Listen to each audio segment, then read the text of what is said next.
वंदे मातरम कर्मचारी साथियों, जैसे कि आपको पता है नवनियुक्त कार्मिक है, उनकी आईडी के लिए काफ़ी लोग परेशान हो रहे हैं और बार बार रिक्वेस्ट भेज रहे हैं। एचओडी पेंडिंग बता रहा है या कई बार कई लोगों के रिक्वेस्ट है वो वहाँ रिवर्टेड हो रहा है या एचओडी पेंडिंग बता रहा है। तो उसके संबंध में बहुत सारी समस्या होने के कारण कार्यालय निदेशालय माध्यमिक शिक्षा बीकानेर की तरफ से एक महत्वपूर्ण लेटर जारी किया गया है, जिसमें एफएमएस पे जो नई आईडी है उसके संबंध में कुछ मार्गदर्शन दिया गया है।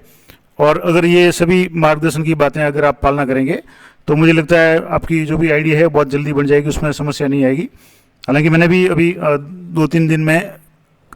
कई लोगों की आईडी है वो हाथों हाथ बनाई है, जबकि कई दिनों से पेंडिंग पड़ी थी। तो अब इसमें कुछ इंपॉर्टेंट बातें जो आपको सभी को ध्यान रखनी है, और ये लेटर पूरा मैं आपको डिटेल में बताऊंगा। तो समस्त जिला शिक्षा अधिकारी मुख्यालय और समस्त सीबीओ को ये लिखा हुआ है कि विषय जिसका है एफएमएस 3.0 में नए कार्मिकों का डाटा अप्रूवल करने के संबंध में। तो उपरोक्त विषय अंतर्गत राज्य सेवा में नवनियुक्त कार्मिकों के एफएमएस पे डाटा अप्रूवल करने के संबंध में आपके क्षेत्राधीन समस्त राजकीय उच्च माध्यमिक विद्यालयों, पीओ या यूसीओ को निर्देश आपके स्तर तक तुरंत जारी करा है कि जो नए कार्मिक राज्य सेवा में आए हैं उनकी रिक्वेस्ट को एफएमएस 3.0 पर अधीनस्थ आहरण वितरण अधिकारी द्वारा सही नहीं भेजे जाने के कारण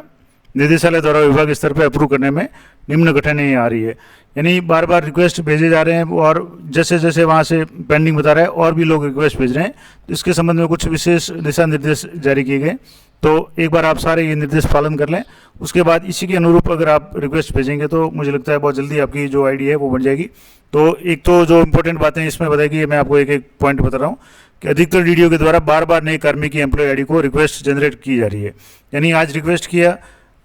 फॉरवर्ड किया, एचओडी फॉरवर्ड किया और एचओडी फॉरवर्ड में वो पेंडिंग बता रही है, तो दूसरे दिन जाकर के दोबारा इसको रिक्वेस्ट जनरेट किया, नया ड्राफ्ट बनाया और उसको रिक्वेस्ट को किया, और इस तरीके से एक ही कार्मिक आईडी के लिए कई सारे ड्राफ्ट हैं वो बन रहे हैं। तो ये एक समस्या है, और जिसके कारण क्या हो रहा है कि जैसे आप दोबारा अगर ड्राफ्ट बना रहे हैं या रिक्वेस्ट जनरेट कर रहे हैं तो उसमें डुप्लीकेट पैन कार्ड, डुप्लीकेट आधार कार्ड या डुप्लीकेट बैंक या डुप्लीकेट जन आधार की एरर शो हो रही है,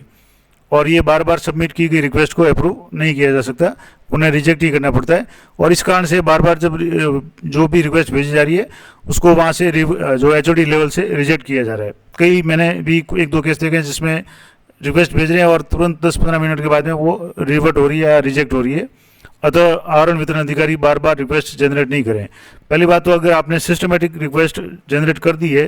तो आप बार बार इसको दोबारा रिक्वेस्ट जनरेट नहीं करें। यानी कि पूर्व में जनरेट की गई रिक्वेस्ट का डीडीओ स्तर पर स्टेटस एक तो चेक करते रहें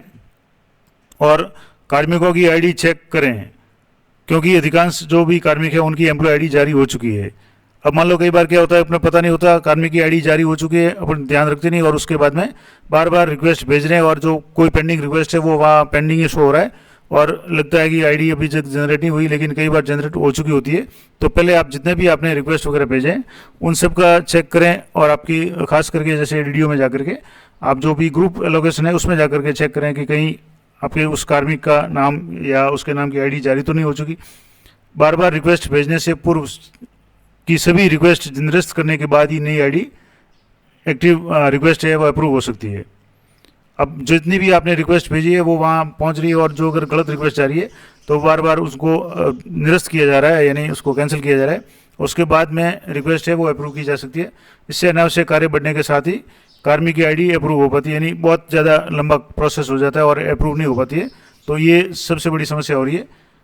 और एक और समस्या की अधिकांश डीडीओ द्वारा रिक्वेस्ट जनरेट कर दी जाती है और वह रिक्वेस्ट डीडीओ स्तर पर ही पेंडिंग रहती है। यानी आपने कई लोग जो गलती कर रहे हैं, मैं आपको कुछ टेक्निकल जो एरर आ रहे हैं वो बता रहा हूँ कि जैसे मान लो आपने अप्रूवर रोल से यानी डीडीओ में अपने डीडीओ की जो भी एफएमएस 3.0 है उसमें एचओ में जाकर के एचओ रोल में से जाकर के आपने अप्रूवर से सीधे ही आईडी फॉरवर्ड कर दी, तो वो आईडी आपके नहीं बनेगी। आप सिस्टमेटिक जैसे मेकर, चेकर और अप्रूवर से सिस्टमेटिक फॉरवर्ड करें और उसके बाद में भी वहाँ चेक करते रहें। अगर डीडीओ स्तर पर ही किसी लेवल पे पेंडिंग है और आप इंतजार कर रहे हैं कि आईडी बन जाएगी तो वो नहीं बनेगी। यानी कि अगर डीडीओ स्तर पर पेंडिंग है तो उसको पहले आपको असाइन करके डीडीओ स्टेटस चेक करें, और खास करके जैसे एचओ रोल, एचओडी रोल है, एचओडी रोल आपने असाइन किया हुआ है नहीं किया, वो भी आप जरूर चेक कर लें। इसके अलावा कुछ और जो कमियां रह रही है जिसके कारण आईडी नहीं बन पा रही है, तो अधिकतर जो डीडीओ के द्वारा राज्य से बाहर नए कार्मिकों के FMS 3.0 के डाटा में स्थायी पता और वर्तमान पते की पूर्ण पूर्ति नहीं की जा रही। यानी खास करके जो बाहर के कैंडिडेट है उनके लिए तो उनका जो स्थायी पता है वो उनके राज्य का होगा, जबकि वर्तमान पता है वो राजस्थान का होना चाहिए। तो ये भी आप जरूर ध्यान रखें। और जो कि ज़रूरी है, तो बिना पता भरे आईडी रिक्वेस्ट फॉरवर्ड नहीं करें, तो एड्रेस वगैरह है वो पूरा भरें। दूसरी बात और कोई इम्पोर्टेंट बात कि कार्मिक के नियुक्ति आदेश,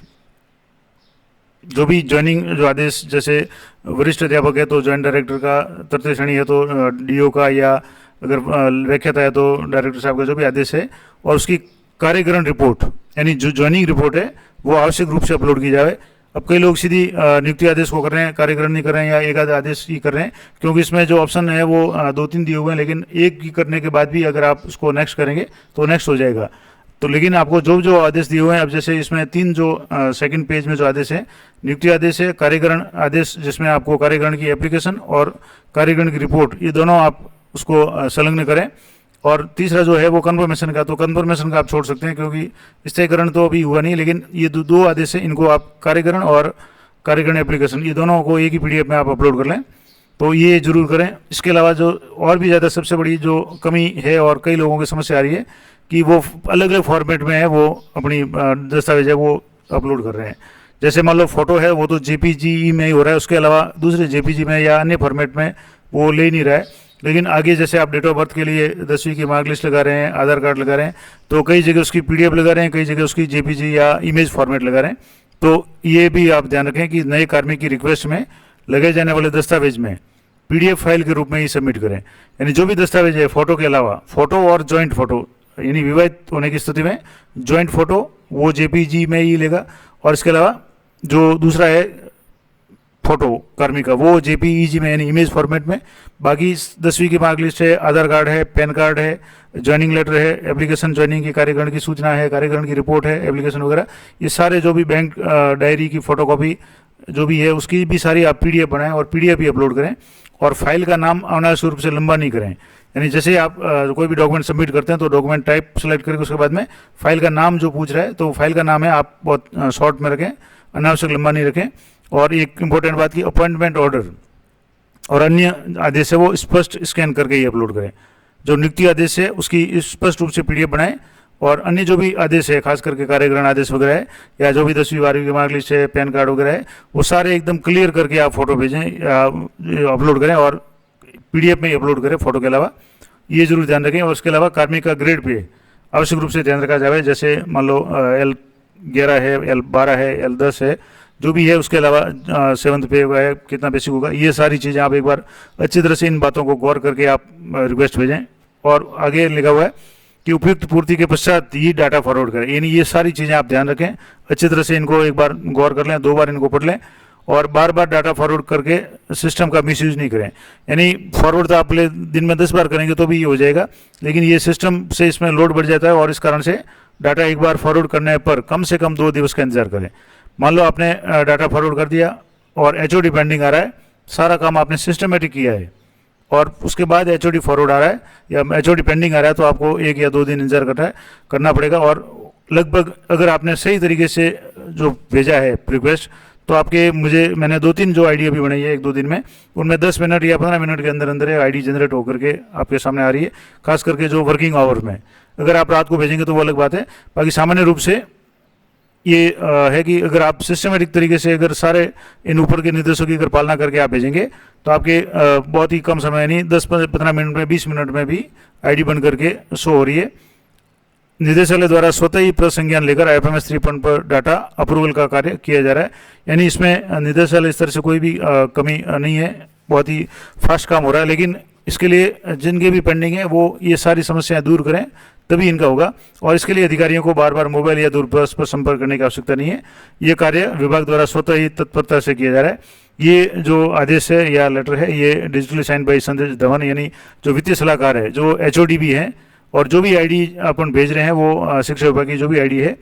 वो सारी इनके पास ही जा रही है, तो इनके तरफ से ही ये महत्वपूर्ण आदेश जारी किया गया है। तो इन बातों का अगर आप ध्यान रखेंगे तो आपकी आईडी है वो बहुत जल्दी हो जाएगी। और मैंने पिछले वीडियो में एक एम्प्लॉय की मात्र 5 या 10 मिनट में सारा प्रोसेस करके उनकी आईडी है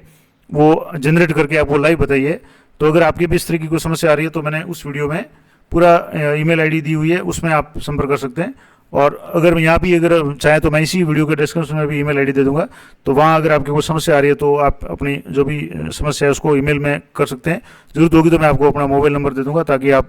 अपने स्तर पे जो भी उसमें मैं आपको पूछ सकूंगा। तो ये थी महत्वपूर्ण बात कि अगर आपके किसी भी कारण से